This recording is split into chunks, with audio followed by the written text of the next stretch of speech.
Dennis Drew faces dozens of charges, 52 felonies in the fatal Northway crash just over a month ago. And now there are new questions about his lengthy driving record and why he was allowed on the road at all. The 22-year-old pleaded not guilty today in Saratoga County Court. Prosecutors say he had alcohol and marijuana in his system when his reckless driving caused the crash that killed two Shenandoah seniors and left two other high school students seriously hurt. Now, also today in court, prosecutors released details about Drew's lengthy driving record. It includes 22 citations dating back 4 years, 4 accidents, including a hit and run, and 5 prior license suspensions. We wanted to know how someone could still get behind the wheel with a record like that. Our Brandon Lewis is live in our newsroom now.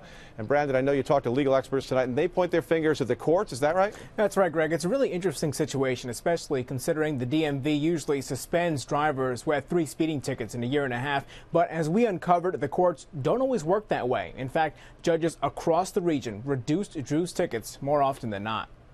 Dennis Drew is no stranger to the courts when it comes to his driving. Police cited him 22 times for traffic offenses, but nearly every time he goes to court, he gets a better deal. His first ticket with a record was for driving 15 over in Bethlehem back in March 2008.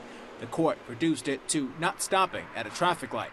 Then, starting in June of 2008, he was stopped 5 times for speeding in 1 month, including once for doing 30 over the limit.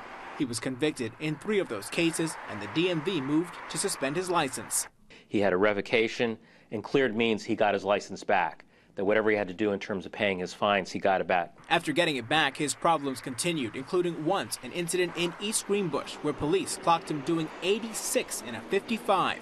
But court records showed the opposite. He ended up with a violation for parking on the highway, a fine he didn't even pay. Daryl Hanessian says, while unusual, it can depend on what happens in court. The guilt or innocence on each case depends on the facts of that case. If you're accused 10 times of a crime, it doesn't mean the 11th time that you're accused that you're guilty. His 6th and most recent suspension came on December 3rd by Colony, 2 days after the accident that killed Chris Stewart and Deanna Rivers.